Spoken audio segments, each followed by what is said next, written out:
Kalau kita semua senang dengan sebuah judul khotbah, saya akan bicara bagaimana manfaat dari memberi lewat part pertama, financial freedom. Ada 4 alasan kenapa kita perlu belajar tentang financial freedom sepanjang 3 minggu ke depan ini. Karena semua unsur perubahan membutuhkan biaya.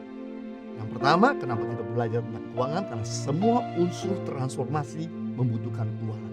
Untuk membuat anak kita jadi pintar, butuh biaya sekolah. Untuk membuat istri kita tetap awet muda, butuh didandani. Istri awet muda bukan ditumpang tangan saja, tapi tentu harus berani keluar uang untuk dandani. Dan untuk membuat suami kita berprestasi dalam bisnis dan karir, butuh biaya. Untuk mengubah kota dan bangsa kita, butuh biaya. Semakin besar biaya yang kita keluarkan, maka semakin besar pula perubahan yang terjadi pada mereka. Yang kedua, alasan kenapa kita belajar tentang keuangan. Hari ini dan ke depan, kata uang paling banyak disebutkan dalam Alkitab. Bahkan ada lebih daripada 2.350 ayat berbicara tentang keuangan. Bahkan khotbah-khotbah Yesus terbanyak itu 3 topik. Yang pertama, khotbah Yesus terbanyak berbicara soal kerajaan Allah. Yang kedua, khotbah Yesus terbanyak berbicara soal keuangan. Dan yang ketiga, khotbah Yesus terbanyak berbicara soal pengampunan.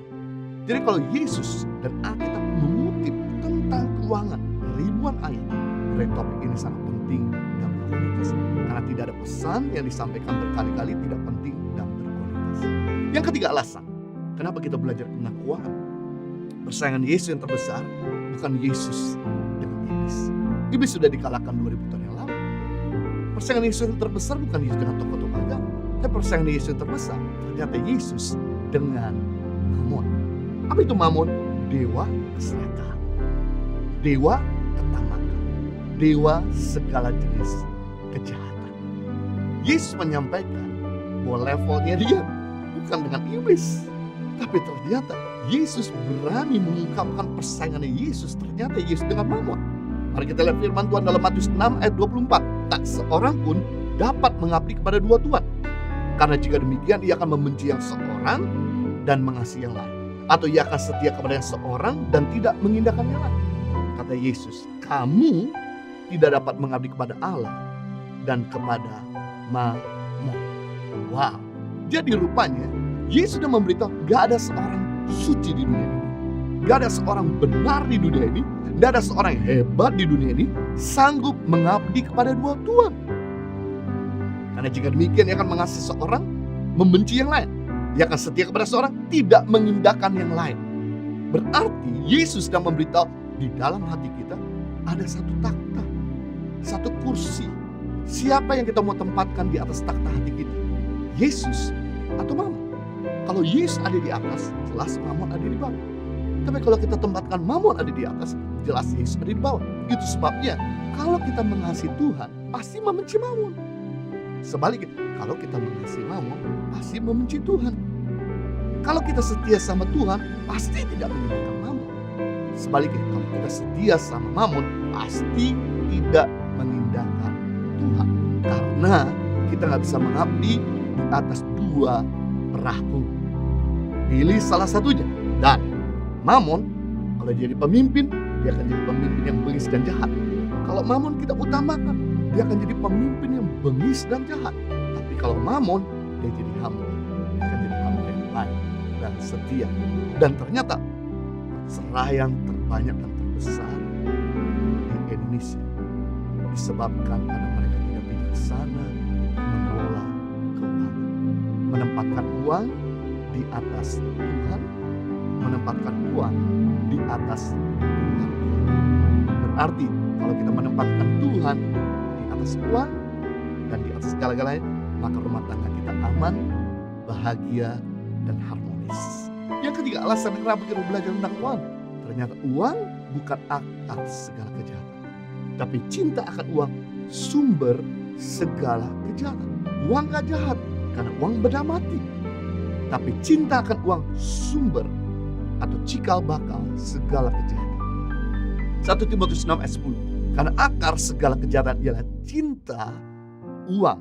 Sebab oleh memburu uanglah beberapa orang telah menyimpang dari iman dan menyiksa dirinya dengan berbagai duka. Jadi kita bisa lihat di sini akar, bibit, sumber segala kejahatan ialah cinta uang. Berarti kejahatan yang kita lihat di depan mata atau di televisi, kejahatan mungkin yang kita lakukan kepada orang lain, disebabkan motivasi adalah cinta uang.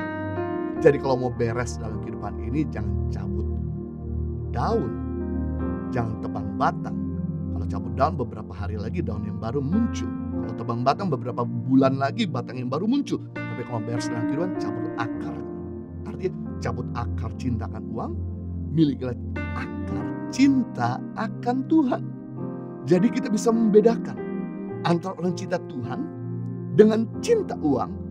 Apakah hidupnya menghasilkan buah-buah kejahatan atau buah-buah kebenaran. Kalau kita cinta Tuhan, pasti menghasilkan buah-buah kebaikan. Tapi kalau kita cinta mamon, pasti hidup kita, perkataan kita, sikap kita akan menghasilkan buah-buah kejahatan.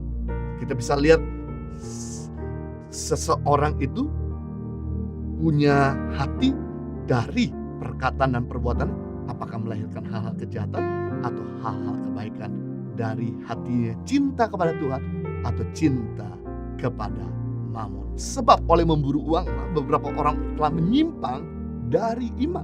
Jadi yang rupanya membuat iman kita kandas, yang membuat iman kita jauh dari Tuhan, yang membuat iman kita rapuh, itu bukan problem. Problem tidak pernah membuat iman kita rapuh. Bahkan kadang-kadang problem membuat iman kita jadi strong. Yang membuat iman kita itu kandas karena kita menempatkan uang di atas Tuhan. Dan yang menarik di sini kata menyiksa dirinya dengan berbagai duka. Jadi kita bisa membedakan antara orang cinta Tuhan dengan cinta uang. Apakah hidupnya menghasilkan berbagai duka atau berbagai suka. Sebab kalau kita tempatkan Tuhan di atas segala-galanya, sekalipun kita menghadapi masalah, sekalipun kita sedang dikhianati orang, sekalipun kita menghadapi problem yang besar, tetap hati kita akan mengalami berbagai suka. Sebaliknya, sekalipun kita punya segala-galanya, sekalipun kita punya jabatan, sekalipun kita punya follower yang baik, sekalipun kita punya wajah yang cakep, tapi kalau hati kita tempatkan uang di atas Tuhan, maka kita akan mengalami berbagai duka. Nah, untuk mengalami financial freedom, kemerdekaan dalam keuangan, kita harus menguasai 3M. M yang pertama, setia memberi. M yang kedua, hebat menerima. M yang ketiga, bijaksana mengatur. Karena begitu banyak anak Tuhan, begitu banyak orang di dunia ini gak seimbang. Ada orang yang setia memberi, setia menerima, tapi lemah mengatur. Menerimanya banyak, memberinya murah hati. Terima, bagi, tapi gak pintar mengolah. Ini sama dengan orang yang selalu punya pendapatan sama. Dari waktu ke waktu, dari bulan ke bulan, dari tahun ke tahun. Kita sebagai anak Tuhan gak mau pendapatan kita selalu sama. Kita ingin mengalami pendapatan yang meningkat. Nah, bagaimana untuk bisa meningkatkan pendapatan kita? Kita harus setia, bijaksana, mengelola, mengatur keuangan yang Tuhan percayakan. Karena firman Tuhan berkata, barang siapa setia mengelola perkara kecil akan dipercayakan perkara yang besar.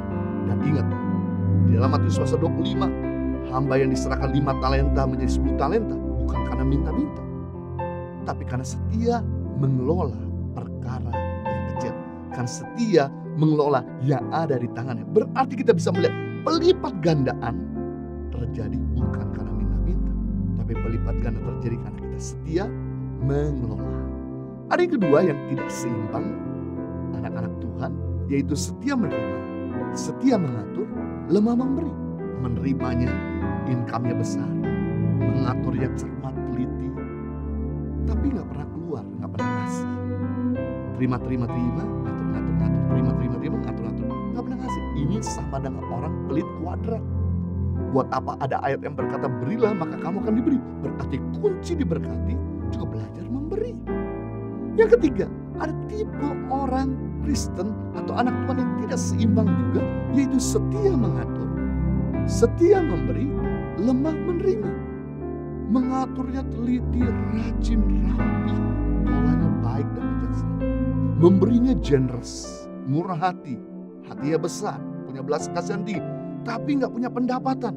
Ngatur-ngatur bagi-bagi, tapi gak punya income. Ini sama dengan orang kere, tapi baik hati. Kira mau kasih apa? Makanya untuk mengalami kemerdekaan dalam keuangan, kita harus menguasai 3M.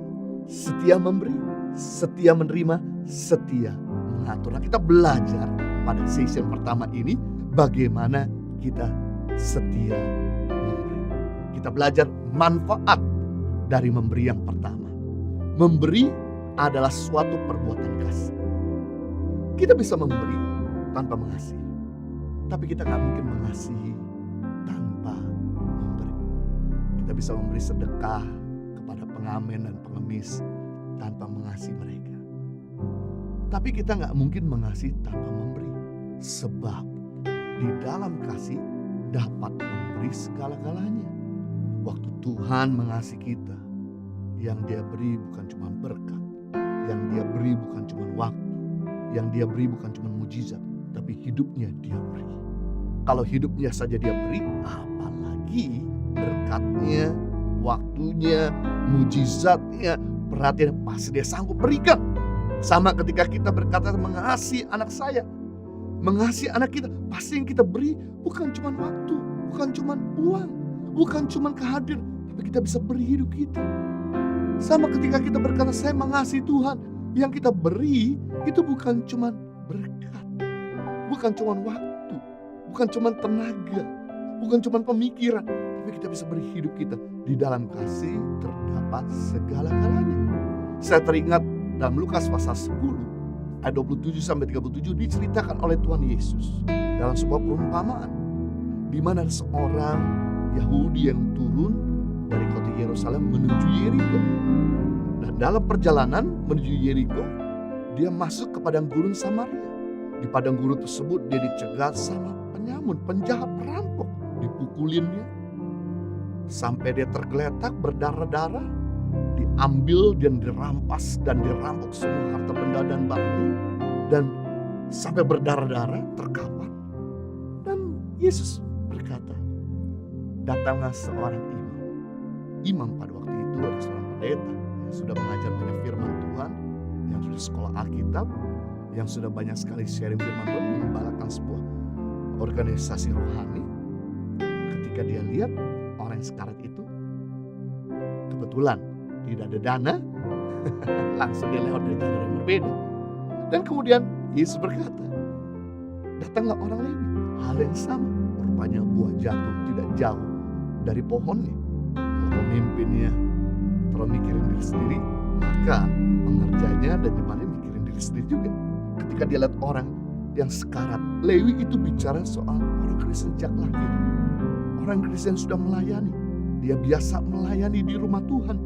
Ketika lihat orang sekarat berdarah-darah, sekali lagi dia abaikan, dan tolong, gak ada empati, gak ada simpati, dia lewat dari jalur yang berbeda. Yesus berkata, datanglah orang Samaria. Orang Samaria ada orang Yahudi menikah campur. Kenapa orang Yahudi gak mau bicara sama orang Samaria? Karena dia bukan orang Yahudi murni. Sebetulnya orang Samaria ini bisa sakit hati sama orang Yahudi, karena mereka darah daging Yahudi. Ada darah daging Yahudi, tapi orang Yahudi gak mau bicara, gak mau bergaul, membuang mereka di daerah gurun Samaria. Tapi yang menarik, orang Samaria gak sakit hati sama orang Yahudi.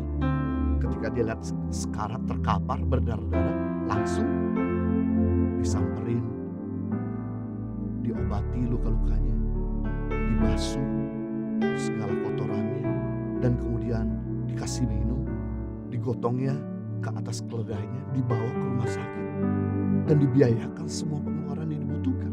Dan Tuhan Yesus berkata, di antara semua ini, manakah yang mengasihi sesama? Imam, hamba Tuhan, orang Lewi, orang Kristen yang biasa melayani, atau orang Samaria?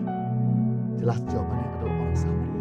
Kita bisa lihat di sini, orang Samaria mengorbankan waktunya untuk menolong orang, rela mengorbankan tenaganya untuk menolong orang, rela mengorbankan pemikirannya untuk menolong orang, rela mengorbankan uangnya, bahkan hidupnya dia berikan kepada orang ini supaya orang ini tertolong dan diselamatkan.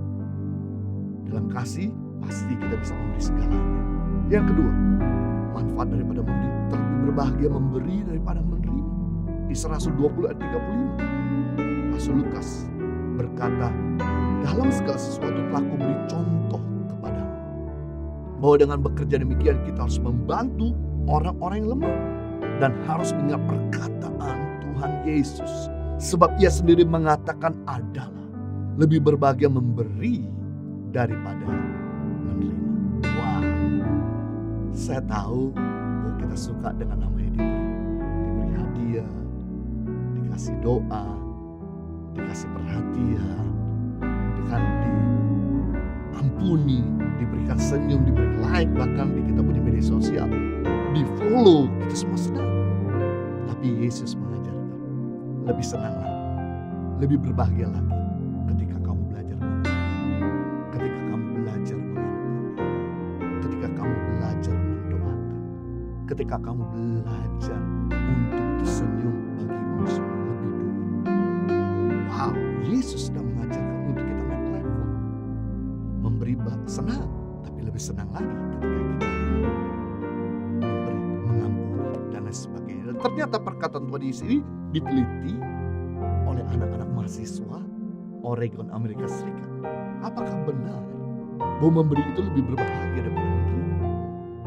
Anak-anak mahasiswa Oregon, Amerika Serikat ini mengumpulkan 100 orang kaya, dan 100 orang kaya ini dimotivasi untuk menolong kepada si miskin, membantu buat mereka yang kelaparan, tunawisma, yang buat mereka yang sakit, bahkan yang sebatang kara. Dan yang menarik, sebelum si kaya ini menolong pada si miskin, si kaya ini dipasangkan topi MRI, magnetic resonance imaging, untuk mengetahui aktivitas otak mereka, apa yang terjadi pada otak mereka ketika mereka menolong kepada yang susah. Dan yang menarik, ketika si kaya memberikan tempat tinggal kepada tunawisma yang kehilangan tempat tinggal, ketika si kaya memberi makan pada mereka yang kelaparan, memberi pengobatan buat mereka yang gak bisa berobat, mengunjungi mereka yang sebatang kara, bahkan memberikan hadiah kepada anak yatim piatu, yang luar biasa. Diteliti, sel-sel yang berjalan lambat di otak orang kaya berjalan lebih cepat.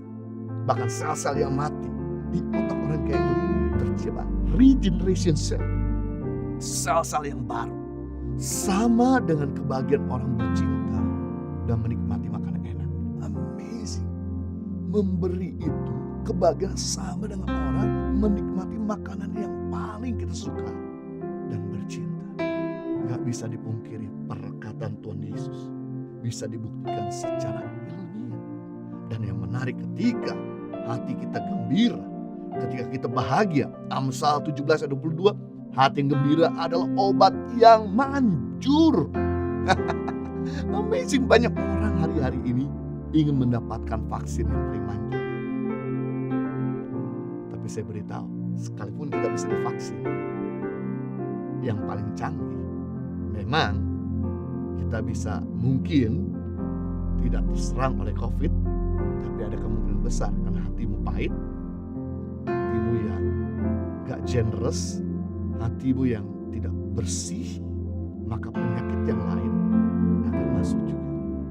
Namun sebaliknya, sekalipun mungkin kita gak bisa pergi ke dokter yang paling hebat, atau membeli obat yang paling canggih, atau menerima vaksin yang paling top, tapi kalau hati kita penuh dengan sukacita, maka penyakit dalam diri kita wes bablas. Tidak ada mungkin yang betah kerasan. Amazing. Maka perhatikan, ternyata orang yang sulit sembuh atas penyakitnya, ketika mereka mulai belajar untuk mengampuni, melepaskan kasih, melepaskan berkat buat manusia, kesembuhan terjadi buat mereka. Yang luar biasa, ternyata ketika kita menolong orang lain, memberkati orang lain, volunteer bagi orang lain, membuat keadaan kita lebih sehat, daya tahan tubuh kita lebih kuat. The Health Retirement Study terhadap hampir 13.000 partisipan berkesimpulan, volunteer sangat bermanfaat untuk kesehatan. Para pensiun yang melakukan kerja sosial 2 jam per minggu cenderung memiliki kesehatan fisik dan mental yang lebih baik. Bahkan angka kematiannya pun lebih rendah dibandingkan mereka yang tidak membantu yang lain. pada masa COVID-19 ini ada begitu banyak kesempatan untuk kita menjadi berkat. Lewat pikiran kita, lewat harta kita, lewat tenaga kita, bahkan juga lewat ilmu kita yang kita bisa bagikan pada orang. Saat untuk kita menjadi berkat buat mereka. Sebab firman Tuhan berkata dalam Roma 15 ayat 1, kita yang kuat wajib menanggung orang yang tidak kuat. Dan janganlah kita mencari kesenangan diri sendiri. Ini bukan waktunya untuk kita mencari kepuasan, memuaskan hawa nafsu kita, kepentingan kita sendiri. Ini waktunya untuk kita jadi berkat. Sebab masa-masa pandemi ini adalah masa di mana penting untuk kita jaga hati. Supaya Anda tetap ada dalam perlindungan Tuhan. Dan terutama penyakit tidak kerasan tinggal di dalam diri kita. Dan kita memiliki sukacita yang luar biasa berlimpah-limpah. Yang ketiga, manfaat dari memberi, ukuran yang Anda pakai untuk memberi akan diukurkan kepadamu. Lukas 6 ayat 38, Yesus berkata dan mengajarkan, berilah dan kamu akan diberi. Suatu takaran yang baik yang dipadatkan dan digoncangkan dan akan tumpah keluar, akan dicurahkan dalam ribaanmu. Sebab ukuran yang kau pakai untuk mengukur akan diukurkan kembali kepadamu. Wow. Waktu kamu memberi sedikit, kamu menerima sedikit. Waktu kamu memberi biasa-biasa, kamu menerima biasa-biasa. Tapi waktu kamu memberi berlimpah-limpah, kamu menerima berlimpah-limpah. Ini bukan cuma hukum firman Tuhan, tapi ini juga hukum alam. Apa yang kita tabur, itu yang kita tuai. Dan bahkan filosofinya sedikit kita menabur, sedikit kita menuai. Di sini Tuhan Yesus sudah mengajarkan untuk kita berani melangkah lebih dulu. Berani berkorban lebih dulu.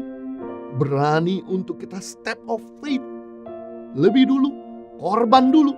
Sebab ketika kita korban, firman Tuhan berkata, ada orang menebar harta begitu luar biasa, selalu berkelimpahan. Tapi ada orang menahan harta begitu luar biasa, selalu berkekurangan. Aneh sekali. Filosofi dunia sama filosofi kerajaan Allah berbeda. Filosofi dunia take and give. Kita gak akan bisa kasih kalau kita gak terima dulu. Dan kalau kita pakai filosofi dunia take and give, maka pemberian kita akan sama dengan penerimaan kita. Kita gak mungkin bisa memberi lebih. Kita gak akan mau berkorban banyak kalau kita terimanya juga gak banyak. Jadi hitung-hitungan. Tapi kalau kita pakai filosofi kerajaan Allah, kita korban dulu, memberi dulu, maka kita akan lihat mujizat demi mujizat. Saya punya satu rekening yang memang khusus untuk menabung.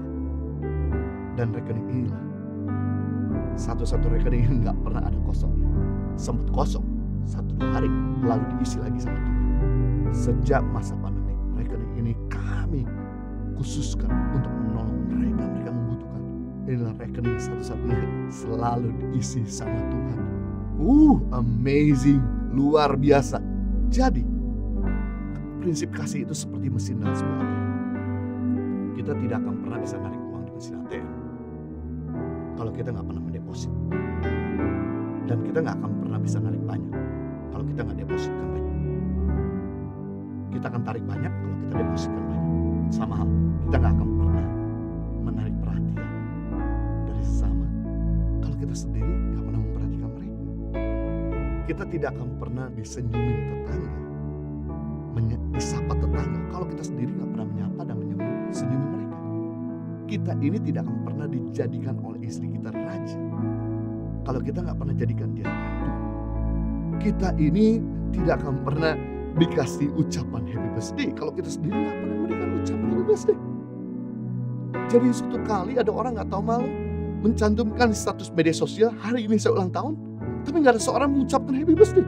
Saya cuma mikir, kalau lagi 364 hari dia lagi nggak ulang tahun, rajin-rajin mengucapkan happy birthday pada teman-teman ulang tahun di media sosial, atau memberikan doa kepada mereka ulang tahun, atau memberikan bingkisan pada mereka ulang tahun, maka ketika mereka ulang tahun gak usah kampanye, gak usah tiup trompet, gak usah publikasi.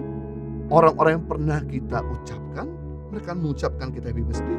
Orang-orang yang pernah kita doakan, mereka akan doakan kita, Orang-orang yang pernah kita kasih bingkisan, mereka akan kasih bingkisan buat kita. Karena itu adalah hukum firman Tuhan dan hukum alam. Jadi apa saja kata firman Tuhan dalam Matius 7 ayat 12.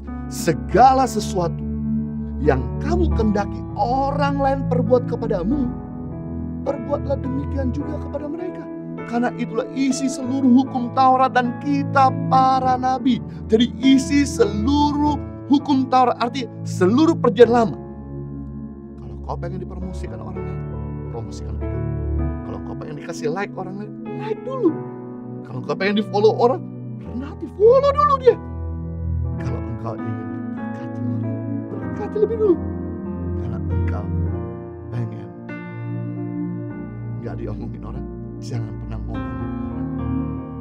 Luar biasa yang keempat, manfaat daripada memberi. Memberi adalah obat penawar dan racun mementingkan diri sendiri. Memberi adalah alat menyunat hati kita supaya gak materialistis.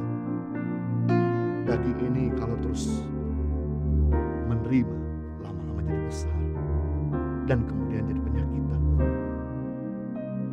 Makanya saya senang sekali Tuhan kasih keadilan.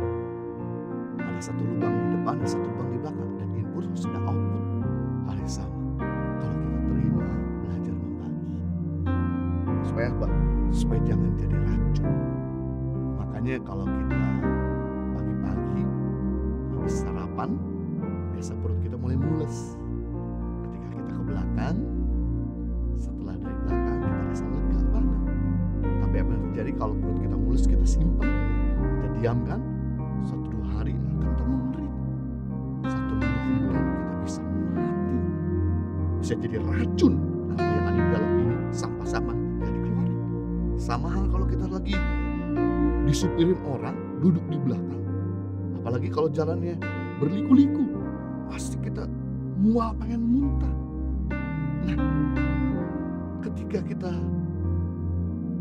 tahan, itu akan tambah pusing. Tapi kalau kita minta tolong supir untuk berhenti sejenak dan kita keluar tumpahkan, maka hal ini membuat kita jadi lega. Keringat dingin kita akan kembali back to normal. Hal sama, ada hal-hal di mana kita itu harus belajar untuk keluar, membagi. Jangan selalu menyimpan. Akan jadi racun buat diri kita. Akan jadi kesombongan. Akan jadi kejahatan. Dengan kita memberi itu menolong hati kita supaya tetap murni. Supaya tetap tulus. Supaya tetap genuine di hadapan Tuhan dan kepada sesama. Agar kita tetap jadi berkat bagi orang. Di sini saya senang sekali ada jemaat Makedonia. Di mana dihujani kasih karunia Tuhan. Jemaat Makedonia dihujani kasih karunia Tuhan bukan karena dia bikin mujizat yang banyak, bukan karena dia merintis banyak gereja atau mencakup banyak jiwa-jiwa. Ternyata jemaat Makedonia ini adalah jemaat yang dimana ketika mereka mengalami problem besar, problem banyak, dan meskipun mereka sangat miskin, namun mereka kaya dalam kemurahan. 2 Korintus 8 ayat 1-2. Saudara-saudara, kami hendak memberitahukan tentang kasih karunia yang dianugerahkan pada jemaat Makedonia. Jadi jemaat Makedonia dihujani kasih karunia Tuhan, kebaikan Tuhan, anugerah Tuhan, pertolongan Tuhan, kemampuan ilahi dari Tuhan. Ternyata kalau ada akibat, pasti ada sebabnya dulu. Sebabnya selagi dicobai dengan berat dalam berbagai penderitaan, sukacita mereka meluap. Jadi mereka dicobai dengan berat, tapi mereka gak mengeluh. Mereka tetap mengalami sukacita yang besar. Dan meskipun mereka sangat miskin, namun mereka kaya dalam kemurahan. Jemaat Makedonia sedang mengajarkan kepada kita semua. Jemaat Makedonia itu di daerah Yunani. Di situ adalah orang non-Yahudi, tapi mereka adalah orang yang menerima keselamatan. Dan ketika mereka menerima keselamatan, mereka belajar untuk selalu membagi. Sekalipun mereka sulit, sekalipun mereka sedang dalam keadaan kekurangan. Dan yang menarik, ternyata jemaat Makedonia sedang menginspirasi kita semua. Problem yang besar bukan merupakan penghalang untuk kita menolong orang lain. Problem yang banyak bukan merupakan hambatan untuk kita membantu sesama. Bahkan kekurangan bukan merupakan hal yang membuat kita mengecangkan ikat pinggang agar kita bisa menolong yang lain. Itulah sebabnya kenapa jemaat di Makedonia diuji dikasih karunia. Bagaimana hati Tuhan tidak pecah, bagaimana hati Tuhan tidak iba, bagaimana Tuhan tidak meninggalkan singgasananya, taktanya, dan segera menolong kita dalam keadaan susah, dalam keadaan berkekurangan. Kita masih bisa bantu menolong sesama, memberkati musuh-musuh. Inilah yang membuat hidup kita akan berjalan terus, naik tidak menjadi turun, dari kepala tidak menjadi ekor, menjadi terdahulu dan tidak menjadi kemudian, dan ada kemungkinan besar di kemudian hari orang-orang yang Anda tahu yang sulit untuk membagi, yang hidupnya untuk diri sendiri, mereka akan gantian. Kamu yang susah, kamu yang berkekurangan akan menolong mereka, akan membantu mereka, akan memimpin mereka, akan menolong mereka. Suatu hal yang begitu luar biasa ketika kita punya hati yang murni dan kita bisa punya hati yang membagi. Jadi kita belajar hal ini. Ada 4 manfaat dalam hidup. Yang pertama, memberi adalah suatu perbuatan kasih. Yang kedua, terlebih berbahagia memberi daripada menerima. Jangan puas kalau kita menerima, tapi puaslah kalau kita bisa memberi. Jangan bangga kalau kita diberkati, banggalah kalau kita bisa memberkati. Jangan senang kalau kita sukses, senanglah kalau kita bisa mensukseskan orang lain. Jangan puas kalau kita punya tempat tinggal, puaslah kalau Anda bisa memberi tempat tinggal bagi orang lain. Jangan senang kalau Anda tuh lulus S1, senanglah kalau Anda bisa meluluskan orang lain S1. Dan yang ketiga, manfaat memberi, ukuran yang kita pakai untuk memberi akan diukurkan kembali kepada kita. Dan yang keempat, memberi adalah obat penawar dan racun mementingkan diri sendiri. Memberi menyunat hati kita supaya materialistis, sehingga kita jadi orang yang murni, jadi orang yang ada di hati Tuhan, dan bahkan menjadi berkat bagi sesama. Kita belajar di part pertama ini tentang financial freedom, setia memberi, dan minggu depan kita akan belajar bagaimana hebat menerima. Dan 2 minggu akan datang kita akan belajar bagaimana bijaksana mengelola. Tuhan Yesus memberkati.